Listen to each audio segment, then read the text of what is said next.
Olá, alunos e alunas, e quem mais estiver assistindo neste momento, esta aula ela vai tratar da questão da reconstrução radical nos Estados Unidos, que foram os 10 anos, um pouco mais, que se seguiram à Guerra de Secessão e anos que foram centrais numa tentativa de integração da população negra à sociedade com plenos direitos de cidadania. Então nós vamos falar disso e vamos falar também de outras questões, né, que vão caracterizar o racismo nos Estados Unidos depois da reconstrução. Tá? Esta aula ela vem fechar as nossas aulas de Guerra de Secessão e de Marcha para o Oeste que foram dadas em sala de aula. Com o fim da Guerra Civil, da Guerra de Secessão, nós vamos ter a chamada Reconstrução Radical, que se estende de 1865, ano do término da guerra, até, grosso modo, 1877. Logo no início, né, nós vamos ter o Sul sob intervenção militar. E os estados sulistas eles vão ser obrigados a aceitar esta presença militar, que vai durar alguns meses, do norte, e as medidas tomadas a partir do norte, ou eles perderiam o seu direito de representação no Congresso norte-americano. Durante esse período, há uma pressão para a inserção dos negros como cidadãos nesse Sul e teremos, claro, né, a resistência da população branca local. Então, questões como o direito de voto, ela vai se tornar central nessa disputa para que os negros pudessem participar politicamente e eleger seus representantes. E quem está à frente, né, deste movimento de reconstrução é uma facção do Partido Republicano que vai se chamar de Republicano Radical e que vai ascender de uma certa forma com o assassinato do presidente Lincoln, que vai fazer com que este grupo, que era o grupo que queria, né, intervir para modificar o Sul profundamente, conseguisse prevalecer sobre o grupo que buscava uma conciliação com a parte que tinha rompido com a União. Tá? Nós vamos ter a chegada no Sul de políticos, que eram políticos brancos, né, do Norte, e a adesão de políticos também do Sul a esse projeto, políticos, alguns deles negros, né, que vão participar, né, da reconstrução, e vão vir para o Norte professores e missionários que vão buscar integrar essa população negra, né, e lhes dar cidadania. Claro, a ideia da tutela, tá? Isso a gente não pode esquecer, de que eles têm, né, são detentores do saber e da cultura e vão estar tirando essa população negra de uma situação de escuridão e lhes dando a possibilidade de uma integração com a sociedade mais ampla. As emendas ligadas, né, à reconstrução, elas vão ser aprovadas ao longo desse período da reconstrução, começando lá com a 13ª emenda, que é a que concede, o fim da escravidão. Mas vai ser a 15ª emenda que vai determinar, que é de 1870, o direito de voto, e que ele não poderia, né, ser negado a nenhum homem do sexo masculino, as mulheres não têm direito de voto ainda, devido à sua cor, raça ou prévia condição de servidão. Esta emenda, né, ela tem como objetivo impedir que os estados sulistas pudessem obstruir o direito de voto dos negros. Tá? A 15ª emenda, pelo menos durante a reconstrução radical, permitiu que se criasse um eleitorado negro. Só que a reação no Sul vai vir principalmente, nesses primeiros anos, por meio das sociedades secretas. A mais famosa delas é a Ku Klux Klan. Tá? Então, eram organizações secretas das quais participavam ex-soldados confederados, participavam pessoas de destaque na sociedade. Então, muitas vezes a clã cometia um crime, mas o próprio juiz do condado, aqueles que iam servir no júri, todos eram membros da clã ou estavam relacionados à clã de alguma maneira, mas a clã era somente uma dessas organizações. Não era a única organização. E o objetivo da ação desses grupos era manter a população negra aterrorizada, impedindo que eles exercessem o seu direito à cidadania. Aqui, né, neste slide, nós temos uma primeira gravura mostrando, né, o voto. Então, um cidadão negro votando e há um outro homem negro com o uniforme da União. Tá? nas primeiras eleições que foram feitas no Sul, inclusive antes da aprovação da 15ª emenda. A 15ª emenda ela vem para tentar impedir a obstrução, mas o voto já vai estar sendo exercido antes, tá? E durante a reconstrução, nós vamos ter um eleitorado negro maior que o eleitorado branco. E esse desequilíbrio, né, ele vai justificar aos olhos dos brancos uma reação violenta. Ali também, né, uma outra representação do voto, ainda na década de 1860, mas a gente não tem a data precisa, mostrando homens negros votando em Nova Orleans. Nova Orleans que tinha, né, que era a principal cidade da antiga colônia francesa da Louisiana. Esta outra gravura, né, ela se chama Visita da Ku Klux Klan e é de 1872. Né? A clã ela exercia violência de várias formas. Nós vamos ter assassinatos, linchamentos, nós vamos ter, né, as cruzes em chamas que são muitas vezes colocadas do lado de fora das comunidades negras, das casas, né, de pessoas que tivessem alguma relevância, né, nessa comunidade, do lado de fora de igrejas. É uma pressão no sentido de aterrorizar mesmo a população negra, impedindo que eles pudessem votar e tentar, né, participar de forma mais ampla da sociedade, serem candidatos. Agora, o pior massacre que vai acontecer durante a reconstrução vai ser perpetrado não pela clã, mas por um grupo chamado Cavaleiros da Camélia Branca. É curioso que no Brasil a camélia ficou associada, a flor de camélia, ao movimento abolicionista. Mas nos Estados Unidos, a camélia branca vai ficar associada a esses grupos que vão tentar impedir, obstruir a cidadania dos negros. Tá? O que foi, né, esse maior massacre, que foi o massacre de Opelousas, que aconteceu em 1868. Tá? Havia, né, um representante, né, um jornalista que estava fazendo o alistamento dos eleitores. Esse jornalista, ele era professor, ele era branco e ele vai ser o responsável pelo alistamento. E nós vamos ter um ataque dos Cavaleiros da Camélia Branca e esse professor ele vai ser assassinado, né, que é o responsável pelo alistamento. E acredita-se que entre 200 e 250 negros e membros do Partido Republicano, que não necessariamente eram pessoas negras, foram mortas aí nesses ataques relacionados à obstrução do direito de voto. E essa obstrução do direito de voto ela vai continuar sendo feita principalmente no momento, já no século XX, em que se tenta recuperar, né, mobilizar a população negra nas lutas pelo direito de cidadania. Então nós vamos ter, por exemplo, o assassinato de eleitores, o assassinato de agentes que vinham muitas vezes do norte, negros e brancos, para alistar ou para estimular o alistamento eleitoral. Então crimes diversos serão cometidos. Tá? A reconstrução ela vai se estender até 1877, que é quando o Partido Republicano e os presidentes, né, em geral, eles vão se perdendo interesse pela questão racial.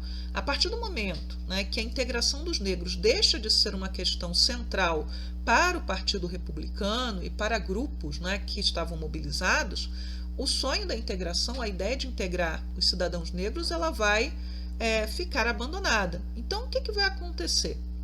Nos estados sulistas, as constituições estaduais, e lembrem que os estados têm grande autonomia, vão simplesmente ignorar aquelas emendas que davam a 14ª e a 15ª emenda, né, uma proibia a discriminação e outra garantia o direito de voto, vão ignorar essas emendas e aprovar leis que vão ficar conhecidas, né, a partir de 1876 como Jim Crow Laws. Então essas leis de Jim Crow elas vão estabelecer um regime de segregação racial. É uma ideia que vai ficar marcada dentro, né, da história dos Estados Unidos como separados mais iguais.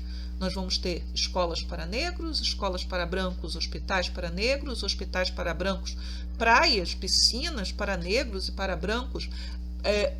Só que os cargos, né, do executivo, do legislativo, vão ser monopólio, do judiciário, monopólio dos brancos. E tudo aquilo que era feito para a comunidade negra, ela tinha menor qualidade, né? Alguns empregos, que eram empregos importantes, exigiam que você se qualificasse em instituições que não aceitavam a presença de negros. Então, os negros estariam proibidos ou impedidos de ocupar esses cargos de qualquer maneira, mesmo, né, se habilitados em outras instituições, por não terem se formado nessas escolas para brancos, eles não poderiam estar lá. Não sei quem de vocês está assistindo a aula e viu aquele filme Estrelas Além do Tempo, e que vai mostrar essa situação da engenheira negra que, para poder pleitear um determinado posto dentro da NASA, ela precisava, lá no Sul, a agência que estava no Sul, exigia que ela tivesse se formado numa determinada universidade, mas era uma universidade que não permitia a entrada de negros. Isso a gente está falando do início da década de 1960, tá? E o que vai predominar a partir daí, além desse desinteresse, né, do executivo pela integração, é que na Suprema Corte dos Estados Unidos, muitas decisões vão ser tomadas contra os negros, né, de casos que chegavam à Suprema Corte, dizendo que quem decidia, né, sobre questões de segregação ou sobre questões raciais não era o governo federal, mas eram os governos estaduais. Então, o próprio judiciário vai acabar favorecendo essa situação de discriminação. Aqui é um texto comentando exatamente o fim, um trecho, né, de um texto, o fim da reconstrução radical. Nos Estados Unidos, da década de 1870, o projeto político sulista de excluir os negros venceu. Os republicanos radicais ficaram isolados em sua defesa dos negros e tiveram que enfrentar a oposição violenta do terrorismo branco no Sul. Lembrem que eu falei que membros do Partido Republicano que estavam no Sul vão ser atacados. A Ku Klux Klan, formada por veteranos do Exército Confederado, virou uma organização de terroristas perseguindo os negros e seus aliados com incêndios, surras e linchamentos. A Depressão de 1873, ou seja, uma crise econômica, apressou o declínio dos republicanos radicais, que sentiram a falta do apoio financeiro dos bancos. Para o público, a corrupção tolerada pelos republicanos radicais agora parecia um desperdício inaceitável, porque os políticos sulistas, né, que participavam da reconstrução muitas vezes eram acusados de corrupção. Então, em um momento de crise econômica, essa ideia, né, de que a política no Sul, né, que visava a integração dos negros, era corrupta, e são acusações exageradas, acabou prevalecendo para enfraquecer essa posição de que deveria haver uma preocupação do governo federal com a integração dos negros. Tá? E, posteriormente, né, ao fim da reconstrução radical, a violência em si ela não vai diminuir, porque todas as vezes, né, que a comunidade branca se sentia ameaçada de alguma maneira, a reação era violenta. Então, durante, né, o governo do presidente William McKinley, que é um presidente que se preocupa com a questão da integração, e ele vai reconhecer a importância do seu eleitorado negro da seguinte forma, indicando pessoas negras, homens negros, para postos do serviço público no Sul. Tá? Então, houve um dos casos, que foi um caso famoso, que é o do professor Fraser B. Baker, né, que ele vai ser colocado como agente postal, então responsável pelo serviço de correio, em Lake City, na Carolina do Sul. A população branca local não vai aceitar, né, um negro nesta posição de importância e autoridade, ou seja, ele é o responsável pela agência postal local. Eles vão fazer várias pressões para que ele perca o cargo, inclusive apelando ao governo federal, e quando o governo federal mantém a posição, e foram vários os indicados em vários lugares dos Estados Unidos, nós vamos ter uma multidão de brancos atacando a casa, né, onde o Fraser morava, né, com a sua família, né, inteira, né, então ele tinha esposa, ele tinha 6 filhos, e a casa vai ser incendiada e vamos ter um ataque a tiros, né? Nesse ataque a tiros, o Fraser vai morrer e a criança mais jovem, que tinha 2 anos de idade, né, que se chamava Júlia, ela vai ser morta também. E a família vai ter que sair do Sul, né, vai ser acolhida, mas não vai poder ficar no Sul. Agora, o mais comum não eram ataques a tiros, eram linchamentos, muitas vezes sob acusações absurdas, né, de cometimento de crimes. Aqui, né, vocês têm uma charge, né, mostrando aí os separados, mas não iguais, né, enfatizando um caso que foi um caso que chegou à Suprema Corte, o caso Plessy versus Ferguson. Este caso, né, ele chega à Suprema Corte questionando a segregação, né, e a Suprema Corte norte-americana vai legislar dizendo que, desde que fossem oferecidos a negros e brancos serviços com a mesma qualidade, não haveria problema na separação, na segregação, que a segregação era legítima. Então, como eu falei, a Suprema Corte Americana ela acaba legitimando durante vários anos, esse caso é de 1896, esse regime de segregação, né? Então, as leis de Jim Crow era uma forma pejorativa de chamar a população, de se referir à população negra, ou a pessoas negras, né, de Crow, de corvo, elas vão se perpetuar. Ali do outro lado, vocês podem ver, não é uma charge, é uma foto, em que nós temos lá 2 bebedouros. Um bebedouro para brancos, excelente bebedouro, e um bebedouro para negros. Então, a qualidade dos serviços, ela nunca era, né, igual. Mas a Klan, ela acabou, depois do fim da reconstrução radical e com a vitória dessas leis de segregação, a Klan e outras sociedades, elas desapareceram. Só que a Ku Klux Klan ela vai ressuscitar graças a um filme chamado O Nascimento de uma Nação. Esse filme, né, ele foi feito por um dos pais do cinema, que é o D.W. Griffin. É um grande filme para sua época, um filme que é um filme empolgante, que conta uma história, né, que é carregada, né, de drama e de ação, né, e de terror. Vai ser o primeiro filme que usa figuração branca, negros como figurante, porque normalmente, né, os negros que apareciam no cinema nesta época eram pessoas com os rostos pintados de preto.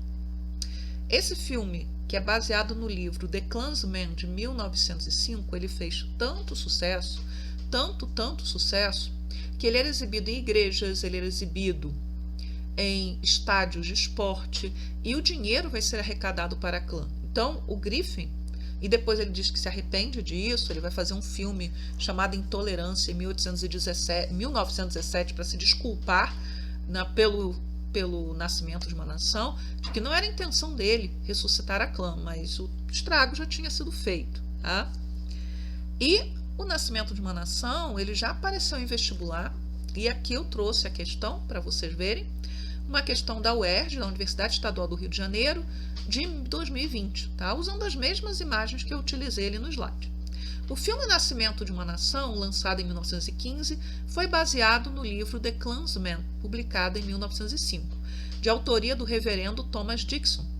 Assim como Dixon, o diretor do filme D.W. Griffin foi um admirador da Ku Klux Klan. Ainda hoje, atuando nos Estados Unidos, a Ku Klux Klan defende o seguinte princípio. Então, nós temos ética capitalista, destino manifesto, supremacia racial, cultura individualista. Supremacia racial é a escolha correta, mas vejam que é uma questão que está ligada ao nosso conteúdo do segundo ano e que pode aparecer algo semelhante no vestibular. Inspirado pelo livro The Klansman, ou seja, bem antes do Nascimento de uma Nação, nós vamos ter o massacre de Atlanta, que vai ocorrer entre 22 e 24 de setembro de 1906. Tá? Muitos desses massacres, que eram levantes da população branca, que entrava nos bairros negros, linchava as pessoas, ateava fogo nas propriedades dos negros, ela vai ser fruto de uma acusação de que 4 mulheres brancas tinham sido atacadas por homens negros. Na maioria dos casos, essas acusações, né, que davam base para esses incidentes eram acusações, né, de homens negros que teriam olhado para mulheres brancas, que teriam mexido com elas ou até as violentado, mas na maioria dos casos eram acusações falsas, né, que se provavam falsas. E quando o sujeito que era acusado conseguia chegar ao julgamento, porque muitas vezes ele era retirado da cadeia e linchado, né, pela população, né, por uma turba, ele era condenado, porque os juízes eram brancos, o júri era branco, e não havia, na verdade, nenhum interesse em investigar coisa nenhuma. No caso do massacre de Atlanta, se acredita que foi o livro The Klansman que mostra a situação, né, de uma moça branca que é assediada por um homem negro, foi um inspirador para essas acusações. Então, no massacre de Atlanta, morreram 25 negros e 2 brancos. Mas nós vamos ter, né, mais de 90 negros feridos, fora aqueles que foram presos. E aqui é uma carta do jornal francês Le Petit Journal, mostrando o massacre de Atlanta. O pior de todos os massacres vai acontecer em Tulsa, Oklahoma, em 1921. Tá? De novo, nós vamos ter a acusação de que um jovem negro, teria assediado uma mulher branca. O que estava acontecendo em Oklahoma, né? Quem viu aquele filme Assassinos da Lua das Flores, viu a questão da descoberta de petróleo em terras indígenas. Havia petróleo também em terras muito pobres que tinham sido concedidas ou vendidas à população negra. O fato é que em Oklahoma no oeste, né, aquele território que foi criado para receber os nativos que eram empurrados, né, da costa leste para o oeste, em Oklahoma vai se formar uma sociedade, mesmo que segregada, negra, extremamente produtiva, vigorosa e rica, a ponto de nós termos um lugar, né, na cidade de Tulsa que era chamado de Wall Street negra. Tá? Este lugar, né, vai ser a comunidade negra mais rica dos Estados Unidos. Então, o que vai acontecer?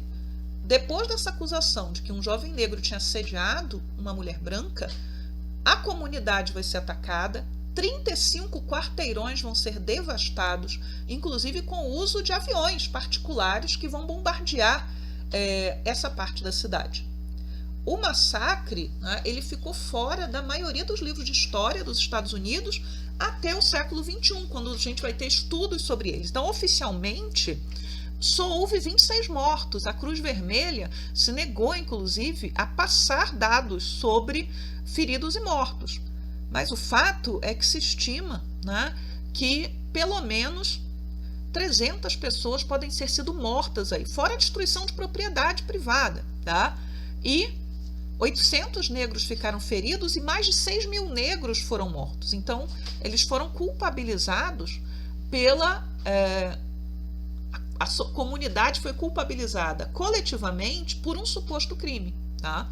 E, de novo, eu repito, a ideia do assédio, né, do negro assediando uma mulher branca, ela vai estar presente em muitos desses massacres e está presente no livro The Klansman e no filme O Nascimento de uma Nação. Então é uma ideia, né, é muito mais o terror ou aquilo que se teme do que aquilo que de verdade aconteceu. Para quem quiser, né, o massacre de Tulsa ele foi revisitado por 2 seriados recentes, o The Watchmen e o Lovecraft Country. Os 2 vão ter episódios falando do massacre de Tulsa. Tá? Um outro filme que eu recomendo para vocês sobre o tema é um filme chamado Passing, ou aqui no Brasil, Identidade. Está na Netflix. É um filme de 2021.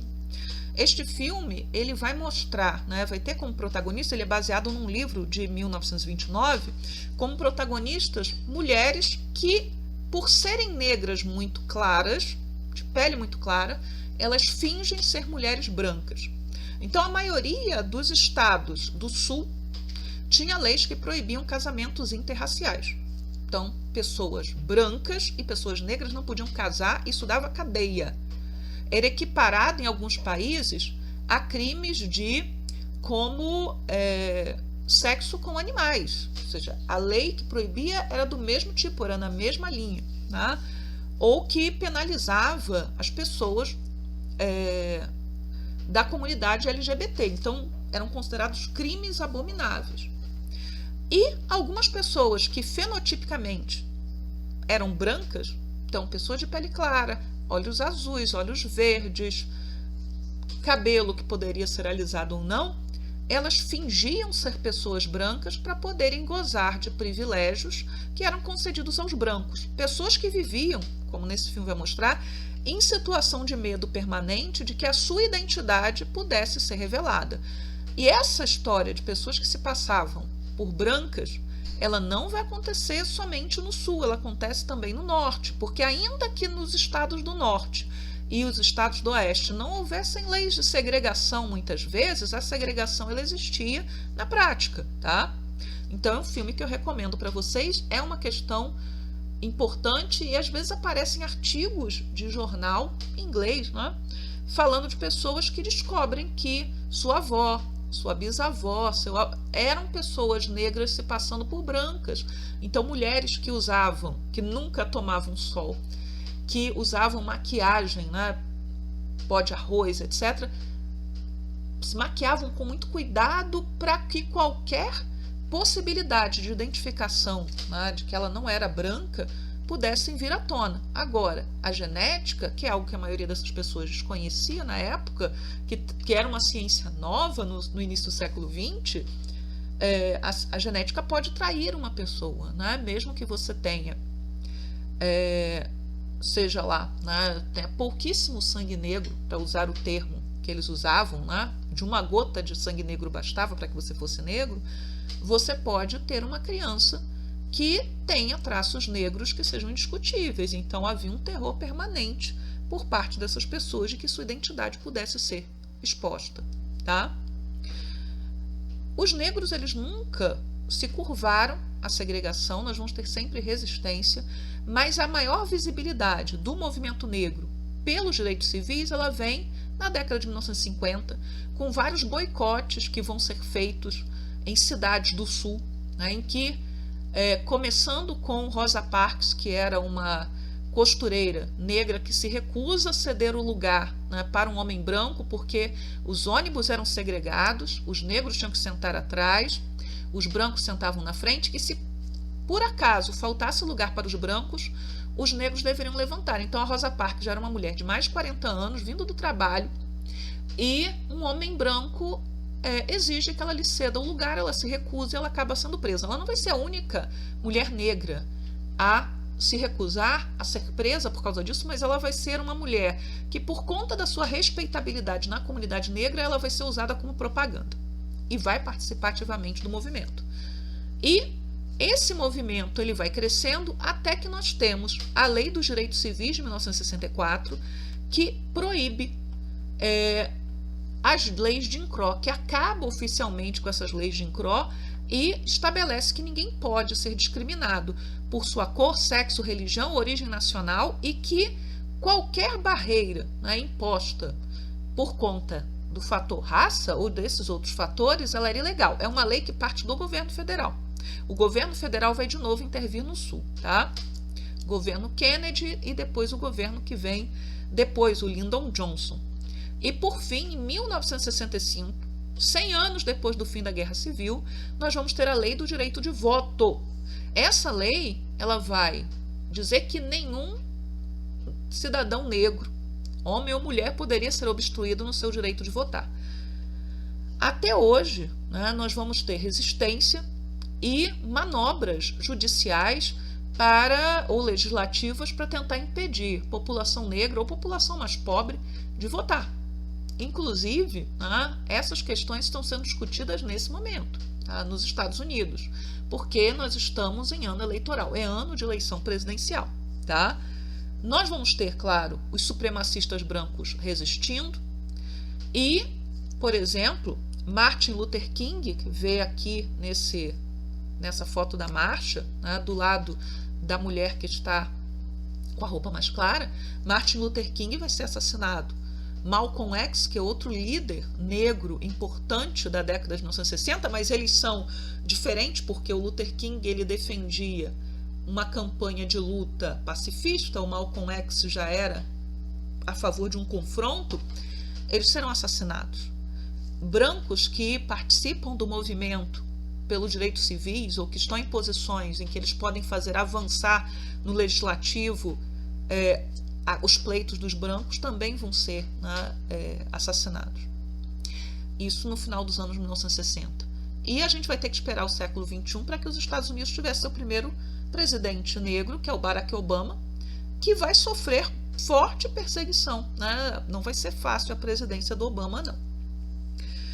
E mais recentemente, então, caso do ano passado, nós temos a Suprema Corte dos Estados Unidos revertendo determinadas ações que eram ações que buscavam a integração racial. Então, a Suprema Corte vai dizer, decidiu ano passado, que qualquer critério de entrada na universidade que levasse em consideração a questão racial, não é só o critério racial, é que usasse o critério racial também, iria contra a 14ª emenda, que foi criada para proteger os negros da discriminação, e ela está sendo usada, foi usada para, de uma certa maneira, excluir aquilo que a gente chama de discriminação positiva, né, que era frequente nos Estados Unidos. Então, desde a década de 1960, não havia nenhuma decisão da Suprema Corte americana contra ou favorecendo a discriminação racial, como aconteceu no final do século XIX, mas nós vivemos um momento, início do século XX, que essas coisas estão voltando a acontecer. A atual formação da Suprema Corte americana tem favorecido decisões, né, que retiram ou restringem direito das minorias, como as mulheres, os negros e a comunidade LGBT+. Então é isso, voltei para me despedir. Espero que a aula tenha sido satisfatória. Deem uma olhada nos slides. Os slides eles têm links, né, para matérias falando das questões que eu abordei, ou para, né, artigos falando dos filmes e das séries, né, que foram citadas ao longo da aula. Então é isso e até a próxima. Tchau, tchau.